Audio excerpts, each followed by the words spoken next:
यह एक चौंका देने वाली घटना है जो 1950 में घटी हुई थी। उत्तर प्रदेश के रानी बाजार गांव में एक राम प्रकाश तिवारी नाम का आदमी रहता था।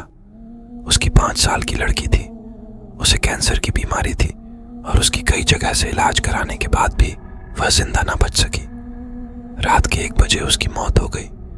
उसी रात को एक दूसरे गांव में मोहिनी नाम की एक औरत की ट्रक से टकराने की वजह से मौत हो गई।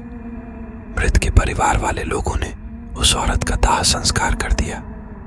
दूसरी तरफ जब रानी बाजार में उस मृत लड़की को दफन करने के लिए जंगल में जा रहे थे, अचानक रास्ते में उसकी शरीर में कुछ हलचल हुई और वह उठ खड़ी हो गई। लोग यह देखकर डर गए, लेकिन बाद में उस लड़की को जिंदा देखकर उसके परिवार वाले लोग बहुत खुश हो गए। लेकिन लोगों को यह पता नहीं था कि उस लड़की के शरीर को किसी और की आत्मा ने जकड़ लिया है। उस 5 साल की लड़की के अंदर मोहिनी की आत्मा घुस चुकी थी। वह अलग जगह पर आकर बहुत दुखी और परेशान हो गई थी। उसका खाना खाने में भी मन नहीं लगता था, लेकिन उसकी माँ उसे अपने हाथों से खाना खिला देती थी।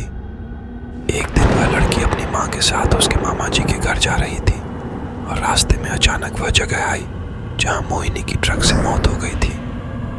उस बच्ची ने अपनी माँ को इशारा करके बताया कि यह रास्ता उसके गांव की तरफ जाता है।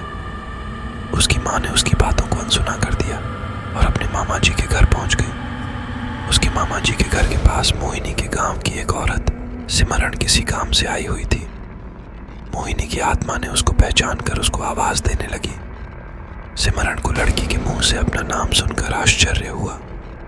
सिमरन के पूछने पर उस लड़की ने उसको अपनी पूरी घटना बता दी और बोली कि मेरी मौत से पहले ही मेरे घर वालों ने मुझे जला दिया और इस बच्ची की खाली शरीर को देखकर इसमें रहने लगी।